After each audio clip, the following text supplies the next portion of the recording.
All right, let's dive into this. Storytelling and digital marketing, we've got a ton of your sources here. Yep. And wow, this is way more than just like coming up with a catchy jingle or a cool graphic, Yeah, it really is. It seems like it's about, like, how can you use a story to actually stand out from all the noise and, like, truly connect with people? And that's actually what's really fascinating to me about these sources. It seems like everything is shifting from just trying to, like, shove a product down someone's throat to really, like, building a relationship, using a story. So it's less about, like, a sales pitch and more about a conversation. Yeah, you said it. It's about, well, the sources call it, like, crafting these narratives, right? Uh-huh. And they have to resonate Yeah. with your audience, like, on a personal level. I mean, you know what? The sources actually have, like, stats on this, and it's pretty wild. Like, they're saying that narratives that, like, really make you feel something, they can boost how many people actually buy your stuff, like, by a lot. Really? Yeah, up to 20%, they say. That's pretty huge. Wow. Okay, so that's why we tell stories. But how? Like, how do brands actually make it work? I mean, the sources had some pretty amazing examples. Oh, yeah. Let's talk about Nike. Okay. You Can't Stop Us. Remember that campaign? Yeah. They didn't just focus on, athletes or sports. It went way deeper, like resilience and never giving up no matter what. They, like, turned the customer into the hero of the story. I got chills watching those ads. It wasn't about shoes. It was about, like, something way bigger. That's what I'm talking about. Customer-centric storytelling at its best. Uh-huh. And then there's Airbnb. Oh, right. Think about it. They could have just shown, like, beautiful pictures of vacation rentals, right? Yeah. But they went further. They actually showcased their hosts, like their journeys, their stories. And it became this, like, travel experience in itself. Yeah. Suddenly it's not just booking a room. It's like I'm connecting with someone and their life. Yeah. But, I mean, did they always get it right? Like, Yeah. some of their campaigns had a bit of pushback, right? Yeah. Because, like, they kind of glossed over some of the struggles some hosts deal with, Yeah, that's a really good point. Like, can that customer-centric thing go too far sometimes? It can. And that's why the sources emphasize authenticity so much. Yeah. It's not about just telling a story. It's about telling the right story Yeah. and one that feels real, and matches what your company actually does. Right. So how does Warby Parker fit into this? Because, I mean, they're another one that the sources, like, praise for their storytelling. Oh, absolutely. Warby Parker, they took something super basic, like a founder loses his glasses on a trip, and they turned it into this relatable story about a problem they wanted to solve for everyone. It really highlighted their values, and it worked, like affordable eyewear for everyone. It's amazing. They took this, like, little inconvenience and it became this, like, defining moment for their brand. Yeah. And that's the power of a good story, right? It makes you feel like you know them, Exactly. And all these examples, they actually highlight these key principles that kept popping up in the sources. It's not about just telling a story. It's about telling the right story the right way.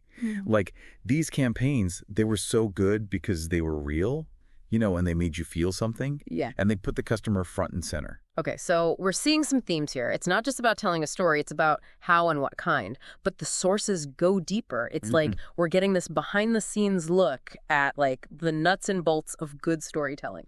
What did you find there? 3 things. 3 core themes, they just jumped out. Customer-centric narratives, authentic brand representation, Yeah. and diverse content approaches. Let's break those down. What exactly does it mean to be customer-centric, like, in your storytelling? Because I feel like some brands don't really get it. It's more than just, like, saying, oh, we care about our customers. It's about, like, really getting them, understanding their needs, their dreams, what they struggle with, and then, like, weaving all that into stories where, guess what? The customer is the hero, not your product. So it's less about, look how great we are, and more like, look how great you can be. Bingo. It's subtle, but it's a game changer. And speaking of subtle, let's talk about authentic brand representation. Now, this one can be tough. Okay, I'm all ears. What's that really mean? Is it just about being honest? Well, honesty is a big part, yeah, but it's deeper. It's about knowing your brand's values, like inside and out, your mission, your personality, and then, like, letting that shine through in every story you tell. It's about walking the walk. So no faking it till you make it. No way. People can spot a fake story a mile away, and once you lose that trust, it's gone. Right. Makes sense. What about diverse content approaches? What'd the sources say about that? Well, it's like realizing that people, they consume content in all these different ways, Some love video, some like to read, some are drawn to humor, others maybe something more inspirational. The point is you got to mix it up, Try different formats, different styles. Keep your audience hooked. So it's like you're a chef, and you got to use different spices to make a dish that's, delicious and interesting and well-rounded. Perfect analogy. Got to cater to different tastes to keep things fresh. Okay, so we're getting somewhere. But I have a feeling there's a but coming. Because, well, the sources also warned about some serious storytelling pitfalls. Oh, yeah. It's a double-edged sword, right? Uh-huh. Storytelling can backfire big time if you're not careful. Okay, now you've got me curious. What are some of the big no-nos? Well, actually, the sources had a whole list, Right. 10 specific pitfalls, but I think it's more helpful to kind of, group them and see, why do these mistakes happen? Yeah, that makes sense. Yeah. Let's, categorize them and dig into the why behind the mess-ups. What's the first category we should tackle? I think one of the biggest, and this came up again and again, is that lack of authenticity, Whether it's exaggerating your claims or making up stories or just, saying one thing and doing another, anything that smells fake can really hurt your brand. Ouch. It's like you're trying to build a house on, a foundation of sand. Yeah. So pitfall number 1, don't be a phony. Ah. What else should we watch out for? Another common one is making your brand the hero of the story instead of the customer. Oh, yeah. It's so easy to fall into that trap, talking about yourself, how great your products are, all your accomplishments. But, the most effective stories, they focus on the customer, their journey, how they change and grow. Yeah, it's like that saying, nobody cares about your baby but you. Exactly. People are way more interested in how you can help them achieve their goals. Okay, got it. Pitfall number 2, don't make it all about you. So what's the next category of storytelling sins? I think the third one is forgetting about the emotional impact of your stories. You can have the best product in the world, but if you don't connect with people on an emotional level, it's just not going to land. Right. It's not just about facts and figures. It's about making people feel something. Yes. Emotions are what make stories stick, what make them shareable, what make people actually do something. Makes sense. Pitfall number 3. Don't forget to tug at those heartstrings. Okay, what else do we need to be careful of? Well, the fourth one, I think, is losing sight of your target audience. You get so caught up in telling this amazing story, but if it's not relevant to the people you're trying to reach, it's going to fall flat. Right. It's like trying to sell, iced Eskimos. Yeah. Know your audience and, tailor those stories. Exactly. Relevance is key to keeping people engaged. Okay. This is all super helpful. But how do we actually apply all this? How do we take these big ideas and actually use them in, our marketing? That's the million-dollar question, right? And it's something we're going to dive deep into in part 2. But for now, let's just say this. The most important step is starting with your brand story as a foundation. So before we even think about, specific campaigns, we need to know, who are we as a brand? What do we stand for? Yes. Your brand story, that's like your North Star. It guides everything you do. Okay, that's a great place to pause for now. We covered a ton, but there's still so much more to explore. Welcome back to our deep dive, into storytelling and digital marketing. I'm still thinking about all that stuff we talked about in the first part. Yeah. Like customer-centric narratives and being authentic and all those pitfalls. Yeah, and now we're going to go even deeper, right? Remember those trends we touched on? Like video content and stories from, actual users? Oh, yeah. That was fascinating. Especially that whole thing about using data to tell stories. That feels like a whole new world. Yeah. It is. It's a game changer. And we're going to get into that, all the details a bit later. But first, I think it's worth circling back to those pitfalls. Okay. Because, knowing what not to do, it's just as important as knowing the right moves. Totally. It's like having a map with all the danger zones marked out. So where do we start? We talked about how important authenticity is, right? Yeah. But the sources, they actually, give us some real examples of what not to do. Imagine, a brand, they're all about being eco-friendly, right? But then, their factories are polluting like crazy. Ouch. That's just, hypocrisy. I wouldn't trust anything they said after that. Exactly. And that ties into another pitfall, forgetting about data, forgetting about evidence. You can tell a great story, but people, they want proof these days. If you're going to say something, back it up with facts. So don't just tell me your product's amazing, show me the numbers. What other pitfalls did the sources, point out? Oh, here's another classic. Making it all about the brand, not the customer. It's like that friend who just talks about themselves all the time. Boring. Oh, yeah. And I bet like focusing too much on like the features of a product instead of like the emotional part, that falls into that same trap, right? Yeah. Like it feels cold and salesy. You got it. People, they don't buy features, they buy solutions to their problems. And they buy emotions. And speaking of missing the mark, another pitfall is forgetting who you're talking to. Right. It's like throwing a party, but you play music nobody likes. Nobody's going to have fun. Right. You got to know your audience, play the right tunes. So, okay, we've covered a lot of like what not to do, but I'm itching to know the how. How do we actually take all these principles and turn them into like a real strategy? That's where the fun begins, right? The sources, they actually give some great advice on how to use storytelling in different ways, like on different platforms. Let's start with your website. That's often the first thing people see, right? Like their first impression of you. How can we make that tell a story instead of just, listing stuff? It's true. Your website is like your online storefront. So how do we like bring it to life? Think about your About Us page. Instead of just like a boring company history, why not turn it into a story? Your journey, your values, what you're all about.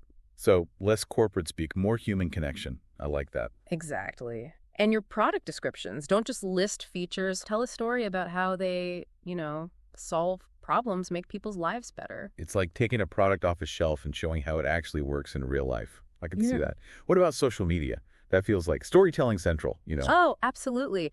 Social media is all about connection and stories, like on Instagram or TikTok. Show what happens behind the scenes. Introduce your team. Let people hear from your customers. I love that. It makes you feel like you know the people behind the brand. And don't underestimate user-generated content.